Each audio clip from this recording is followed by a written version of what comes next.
So, muli, ang mga sinabi po ni Vice Presidente ay pawang walang katotohanan, useless, baseless, nonsense. Yusek, good afternoon. VP Sara in The Hague said President Marcos is, quote, supporting the ICC and the ICC is supporting Marcos. She also called the president a traitor alongside former Senator Trillanes for sending FPRRD there. Ano po ang reaksyon ng Malacanang dito? Ang lahat po halos ng sinasabi ng Vice Presidente sa ngayon ay walang basihan, walang saysay, useless, at nonsense. Maaaring ito ay kanya nasasabi out of frustration dahil ang kanyang ama ngayon ay nililitis sa ICC.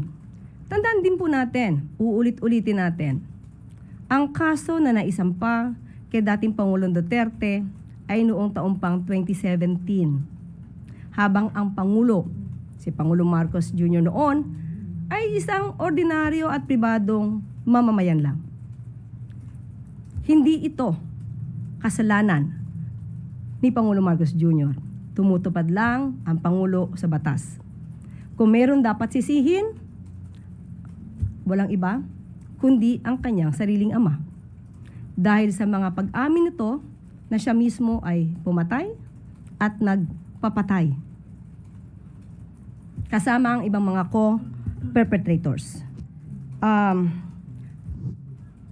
Malamang ay ikanalulungkot lamang niya dahil ang ICC ay isang impartial court.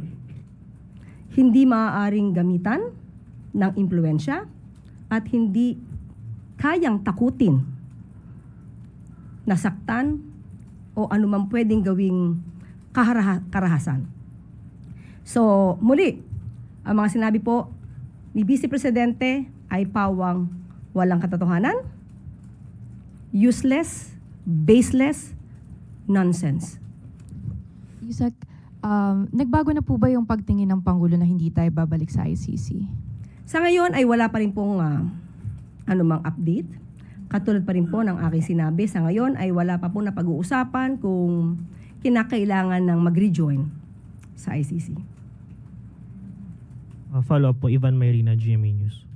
Yusek, maidagdag ko na rin, in describing gun violence, VP Sara in that same speech said that she can hire a gunman for 5,000 pesos in the Philippines to kill her husband's mistress, citing a hypothetical example. Your reaction to this, and how would the palace characterize gun violence in the Philippines? Ang Pangulo po at ang administrasyon na ito ay kumakalaban po sa mga criminal acts, sa mga ginagawang krimen. Kung siya naman po pala ay mayroon ng kinalaman patungkol dito, hindi po ba dapat siya ay tumulong para ito ay mabawasan? Or at least maibigay niya ang datos patungkol dito. Matagal na siyang opisyal, matagal din namuno ang kanyang ama bilang presidente. Bakit kaya hindi ito nasawata kung totoo ang kanyang binabanggit patungkol dito?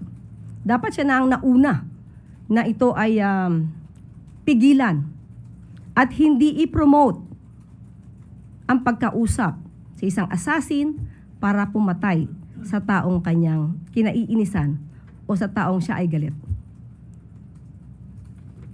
Next question po, Ann Soberano, Bombo Radyo. Yusek, good afternoon po. Ma'am, sa 10th day ng impeachment trial kahapon, may reaction po ba ang Malacanang kung meron lang po? Regarding po sa testimony ng dalawang dating Land Bank branch manager kaugnay ng withdrawal ng confidential funds ng OBP at DepEd under po ni BP Sara noon. Naniniwala po ba ang palasyo na ang naging testimony ng mga bank managers ay nagpapakita ng kahalagahan ng accountability sa paggamit ng confidential funds? Mahalaga po kasi na magkaroon po talaga ng transparency and accountability. Ang napatunayan lamang po kahapon ay talagang nagkaroon ng withdrawal ng funds or pera mula sa mga nasabing bangko. At yun ay hindi naman pinasinungalingan. Kung ang nakita nila ng mga bank representatives ay unusual ito, ang dapat sigurong gawin ng mga opisyal ng bangko. Unusual ito. So, ito ba ay masasabing dapat na i-report sa AMLAC? Official man, public official, government, private, kung nakita nilang unusual, hindi po ba dapat ito ay na-i-report sa AMLAC? Siguro, yun lang po yung naging kakulangan dahil sa ngayon, ang batas natin ay sapat at kinakailangan lamang pong sundin. Nagiging problema lamang po dito na kahit meron tayong batas, pero pilit na nilalabag para sa sariling interes. So, ang kailangan lang po ay mga tao na magpapa-implement ito at susunod sa batas. Ma'am, follow up. May nakikita po bang pangangailangan ang Malacanang na repasuhin ang mga patakaran sa pag-withdraw at pag-monitor ng confidential funds ng mga ahensya ng gobyerno kasunod po ng naging testimonya ng dalawang bank managers? Katulad na aking sinabi, kompleto sa ngayon ang ating batas. Kung malinis lang ang tao, kung walang balak na gumawa ng anumang anomalya o pagnanakaw ng pondo, ang batas ay dapat na sinusunod. Kung kinakailangan mag-withdraw ng ganong kalaking halaga, let's say 125 million pesos in just one day, hindi po yun masama kung gagamitin sa tama.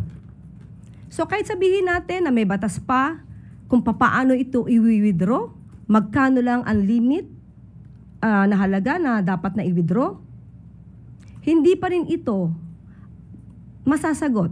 Hindi pa rin ito ang solusyon kung hindi magbabago ang tao na maaaring nagnanakaw ng pondo. Ang dapat nating ripasuhin ay yung mga tao na merong intensyon na gumawa ng mali sa pondo ng bayan. Yun ang dapat natin na pahintuin.